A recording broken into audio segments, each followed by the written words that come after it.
কেমন আছো সবাই? আশা করি ভালো আছো। তো আজকে এখন ভিডিওটা শুরু করলাম। দেখো, দোকান থেকে এসে রান্না বান্না করতে কোনো টাইম পাইনি, এখন ভিডিওটা করছি। আজকে রান্না হয়েছে, দেখো এখানে আছে ভাত, এটা আছে লাউ শাক সরষে বাটা দিয়ে, এটা আছে মাছের ঝোল, এই যে আর মাছের ঝোল। আর এখানে মেয়ে খাচ্ছে, মেয়ের কিন্তু খুব জ্বর, হঠাৎ করে জ্বরটা এসেছে। আজকে এখান থেকে শুরু করলাম ভিডিওটা। তোমরা প্লিজ সবাই আমার সাপোর্ট করো। চলো খাওয়া যাক।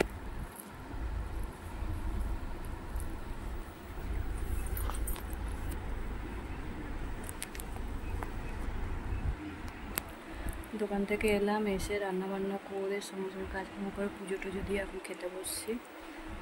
তো মাছের ঝোল, ভাত আর শাক করেছি, সেটা তো তোমাদের দেখালামই। ভিডিওটা যদি ভালো লাগে লাইক কমেন্ট শেয়ার করো।